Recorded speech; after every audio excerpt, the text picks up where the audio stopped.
So mga kalingap, magandang araw po sa inyo lahat. So andito po tayo ngayon sa dating kwarto po namin ni Ma'am Emmy. Ngayon guys, tayo po ay maglilinis dito sa aming dating kwarto. So itong dating kwarto po namin is napakalit lang. Ito guys yung dating kwarto namin ng friends. Puno na po siya ng gamit. Ginawa na po namin siyang stock room. Si Ma'am Ems! Ay di naman pala mabigat. Ayan guys, so ginawa na po namin siyang stock room. Ayan, puro mga maleta, 1, 2, 3, 4. So ayan po, itong kwarto po namin ay baba and taas po siya. Maliit lang po siya mga kalingap. Ayan. So ayan nga guys, kung makikita nyo na maliit lang siya. And dito po kami nakakwarto dati naman Pems. Dito po most likely to remain asleep kahit tumutunog na ang alarm. 1, 2, 3, no? Yeah. Kahit ilang beses na po ako nalilate dahil hindi pa ako nagigising basta sa alarm. Minsan nga po ay parang ano, Kahit kinakalit ko lang, hindi pa rin siya magigising. Tapos, lalagay ko lang minsan sa tenga yung alarm. Ako pa ang nagigising para sa kanila. who is most likely to remain in the bathroom for 1 hour or more? Siyempre, 1, 2, 3, go! Si Emmy na yun. Wala nang iba yan. Si Emmy ako mabilis lang pa.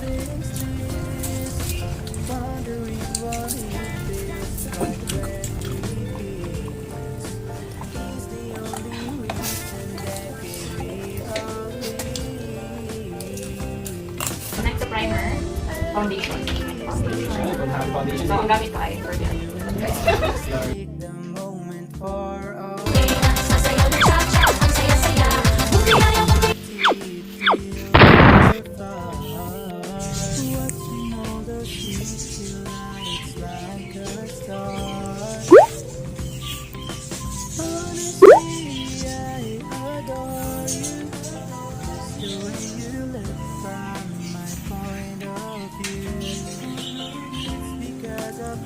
Advance happy monthsary! 君の虜になってしまえばきっとこの夏は充実するのもっともっと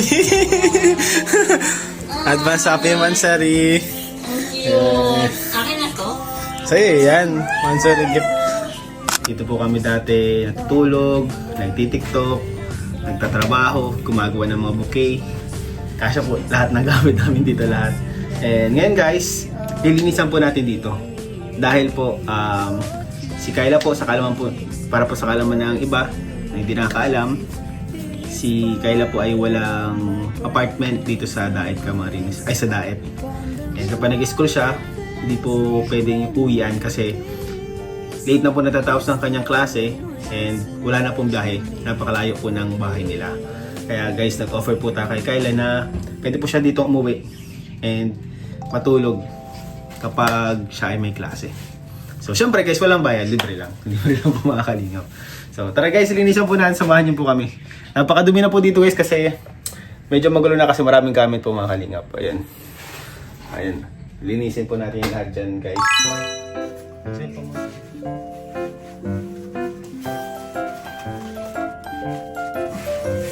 So una natin gagawin guys, pupunasan muna natin itong pader. And kasi malikabok na siya and may mga molds. And baka po bukas, pinturahan po natin itong mga dingding para po presentable naman.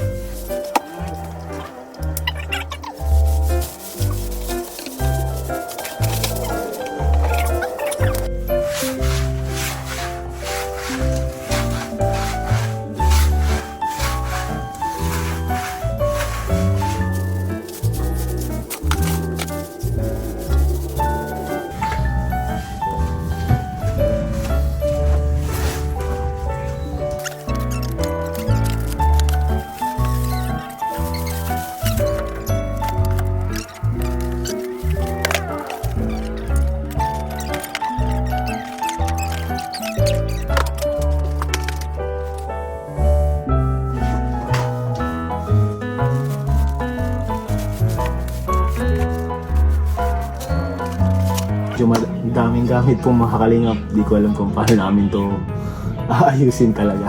Mga kalingap, naisip ko para space saver, yung mga maliliit namin na maleta na pang hand carry, ilagay ko sa loob ng mga malalaking maleta. So maganda yun para masave natin yung space dito kasi kulang tayo sa space.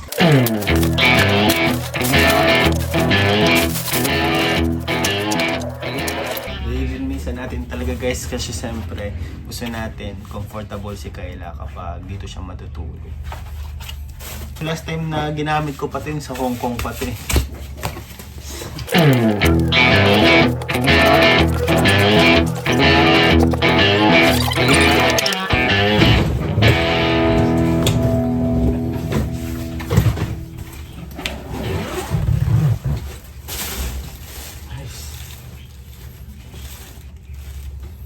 Puro damit pa lang mga kalingap.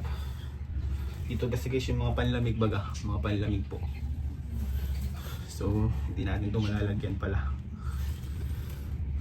Sara natin sa ibang malita na lang. Tingnan natin guys kung kasya dito sa silver sa maleta. Kasi na natin itong mga nakadikit kasi.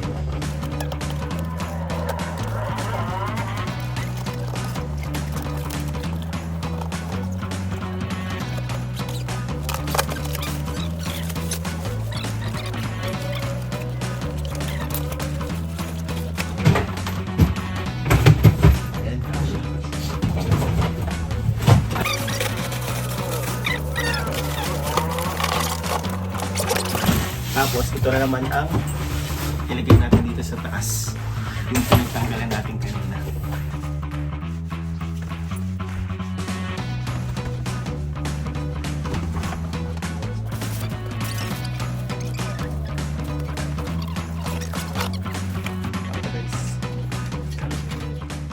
Guys, yung binili natin maleta sa Vietnam sa halagang 1,100 pesos.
One eternity later.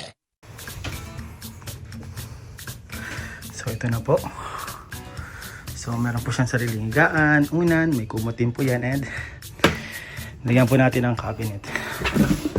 Pwede siya maglagay ng mga gamit po niya dito. May sarili din siyang electric fanny.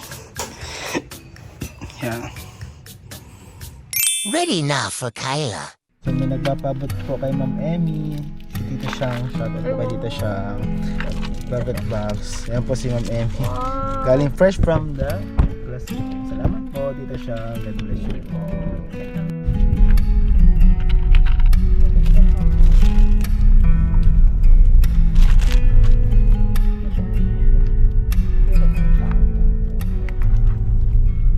Hello po mga kalingap. Magandang araw po sa inyong lahat. So, nandito po tayo ngayon sa bahay namin.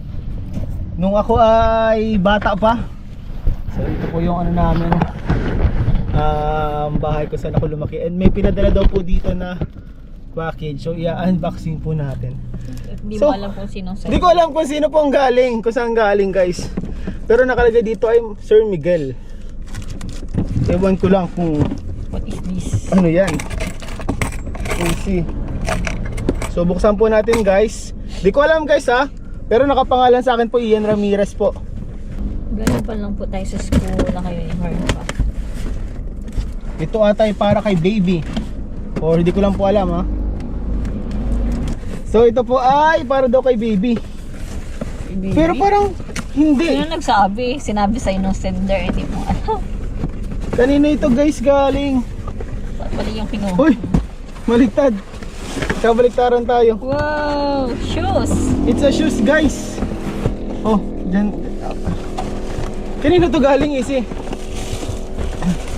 Ay, wow! Shoes! Hindi ko po alam kung kanina galing to guys. Wow, ganda Running po. shoes. Salamat po kung sino man po nagpadala nito. Ay wow. Ang ganda. Parang couple. curry. Couple ba to? Oh, parang same Easy. Parang same siya. Kumukha siya oh. Oh.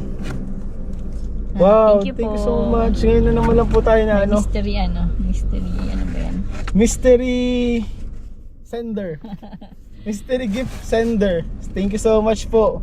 Salamat po. Mabalik na Thank kami. you po. So ito nang simula. Ano, Santa? Secret Santa. Secret Santa. Yan. Salamat po sa Secret Santa.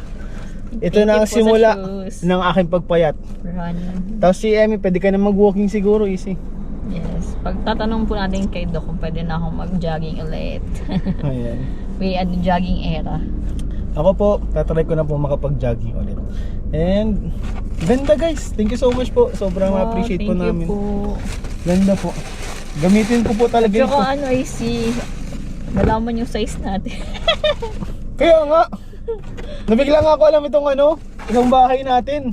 Kaya nga Alam po itong bahay, nabigla po ako. pinadala po sa bahay ni Ian nung siya ay hindi pa kasal.